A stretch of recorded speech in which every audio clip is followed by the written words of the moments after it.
আসসালামু আলাইকুম। তো আমি আমার ছোট্ট ছাদ বাগান থেকে তরফ থেকে একটা নতুন একটা ভিডিও নিয়ে এসেছি। তো তোমাদের দেখাবো আজকে ছাদ বাগান কীভাবে পরিষ্কার করবে। আর ছাদ বাগান পরিষ্কার না করলে কতটা ক্ষতি হয় সেটা তোমরা দেখো। তোমরা নিজের চোখে দেখো। এই দেখতে পাচ্ছ এটা হচ্ছে কিন্তু আমার একটা লেবুর গাছ। কাগজি লেবু যেটা বলে না? যেটা আমরা খাই নরমালি ভাত দিয়ে, সেই লেবুর গাছ। তো দেখতে পাচ্ছ কিছুদিন পরিষ্কার করা হয়নি বলে গাছের নিচে পিঁপড়ে জমে গেছে। সে কালো পিঁপড়ে যেটা হয়, পিঁপড়ে জমে গেছে। তো পরিষ্কার না করলে, রীতিমতো পরিষ্কার না করলে কিন্তু এইভাবে তোমাদের নোংরা জমে গিয়ে পিঁপড়ে জমে যাবে। আর পিঁপড়ে এক বা মানে বলতে গেলে বাসায় ভেতরে দেখতে পাচ্ছ। কিছুদিন আমি ছাদ পরিষ্কার করতে পারিনি বলে এখানে একটা একটা ইঁদুর না কি একটা বেশ আছে, উনি মারা গেছেন। তো ওইভাবে বেশ গন্ধ বেরোচ্ছে জায়গাটা। দেখো মোটামুটিভাবে আমার টুকটাক ছাদ পরিষ্কার করা হয়ে গেছে। তো এখন অলরেডি বাকি আছে কিছুটা। তো দেখতে পাচ্ছ আমার গাছগুলো, আজ তোমাদের গাছ দেখানো হলো। এই দেখো আমার একটা আমের গাছ, এটা 12 বছর আমের গাছ। সেই গাছও নিজেও অলরেডি পিঁপড়ে জমে গেছে। কী বলার আছে বলো তোমাদের সামনে, কি বলবো আর। সব থেকে বড় দুঃখের এটাই বিষয়। এটা হচ্ছে আমার কামরাঙা গাছ। অলরেডি কিন্তু আমার কামরাঙা গাছে কিন্তু ফুল আসতে লেগেছে, শুরু হয়েছে। বেশিরভাগ কিছু কিছু জায়গায় কিন্তু আমার ভালো ফুল এসেছে। দেখতে পাচ্ছ এই এক ডালটা দেখো, মাশাআল্লাহ খুব সুন্দর ফুল এসেছে। গাছের কিন্তু ফলন কিন্তু ভালো হয়েছে, গাছের গ্রোথ ভালো হচ্ছে, আর একটু ফুল নামলে আরও ভালো হবে। এটা হচ্ছে কিন্তু আমার মালবেরি, এটা লং মালবেরি যেটা বলে না, পাকিস্তানি ফল। লং মালি লং মালবেরির গাছ। তো দেখতে হচ্ছে এর কিন্তু ফলন কিন্তু ভালো এসছে, মাশাআল্লাহ কিন্তু খুব বড় বড় সাইজ হচ্ছে। এখন কচি হয়ে আছে একদম পুরো বাচ্চা। এই রিসেন্ট 3 দিনে 4 দিন হলো ফলগুলো এসেছে গাছে। তো পুরো পুরো যখন গাছ ফলগুলো পেকে যাবে, বড় হবে, তখন কিন্তু অবশ্যই তোমাদের ভিডিও তোমাদের দেখাবো, সেই আপডেটও দেবো। আর আমি কিভাবে গাছ পরিচর্যা করি সেই বিষয়েও তোমাদের আজকে জানাবো। ভাবছিলাম কি বলবো কিন্তু বলা হচ্ছে না, এবার কিন্তু অবশ্যই বলে দেবো। এটা কিন্তু আমার সেই, বুঝতে পারছো তোমরা কিসের গাছ, আমার স্ট্রবেরি গাছগুলো কীভাবে যত্ন নিই সব আজকে জানাবো। তো তোমরা খোল, যেটা সর্ষের খোল হয়, সেই খোল পচা তোমরা ওই খোলটাকে তোমরা 250 গ্রাম খোল বা একটা নর্মাল একটা কিছুটা খোল নিয়ে তোমরা একটা বালতিতে করে তোমরা কিছুদিন জন্য 7 থেকে 10 দিন প্রায় ভিজিয়ে রাখবে। সেই যদি ভিজিয়ে রাখো তোমার ওই খোলটা যখন একটা বেশ মারাত্মক গন্ধ বেরোয়, যেটা দুর্গন্ধ একদম বলতে গেলে। দেখো আমি আমার খোলের পচাটা দেখতে পাচ্ছি, অলরেডি কিছুটা বাকি আছে। অলরেডি আমি কিন্তু এটা কিন্তু পুরো ভর্তি করে আমি কিন্তু এটা খোল পচাই, সব গাছেই দিই।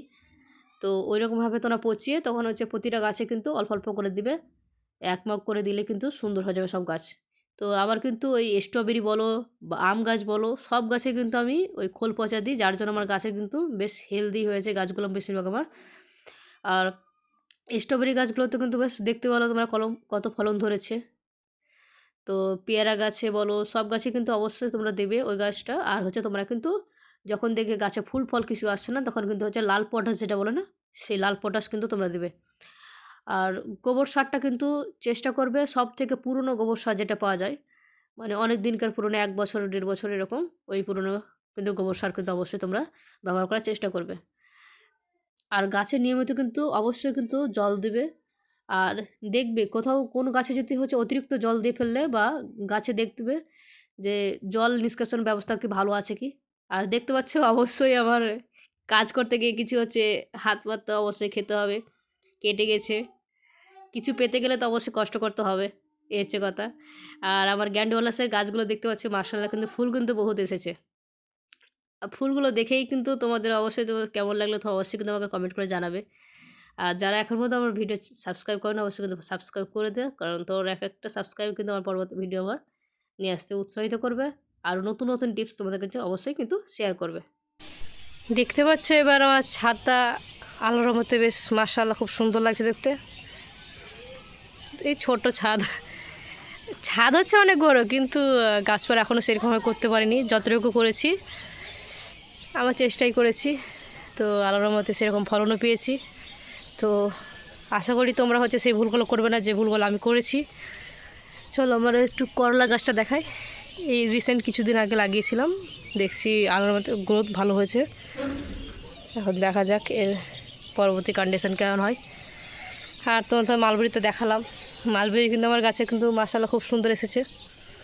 এটা আমার আঙুরের গাছ আছে, এটা লাল চেরি। তো আমার এই ছোট্ট ছাদ বাগানটা তো তোমরা অবশ্যই দেখলে। আমি অ্যাকচুয়ালি ঠিকঠাকভাবে গুছোতে পারিনি, মানে এলোমেলোভাবে আছে। আর সব থেকে বড় কথা হচ্ছে আমার ছাদে সেই হনুমান আসে, যার জন্য আমি ঠিকঠাক সাজাতে পারি না। ওদের জন্য আমার গাছের অনেক ক্ষতি হয়। এই কিছুদিন আগে আমার গোলাপ গাছে একটা ভেঙে দিয়েছে, সে হোয়াইট কালার গোলাপটা দেখতে পাচ্ছ ওখানে রাখা আছে ওই জায়গাটায়। তো এই নষ্ট করছে, তার জন্য মাঝে মাঝে এইভাবে চেঞ্জ করতে হচ্ছে, জায়গা পজিশন চেঞ্জ করতে হচ্ছে। তো ভিডিওটা এই পর্যন্ত। ভিডিওটা ভালো লাগলে অবশ্যই লাইক করবে, কমেন্ট করবে।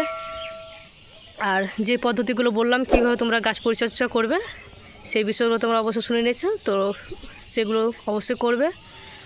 আর ছাদটাকে পরিষ্কার কিন্তু রাখবে অবশ্যই। তো ভিডিওটা এই পর্যন্ত। আসসালামু আলাইকুম।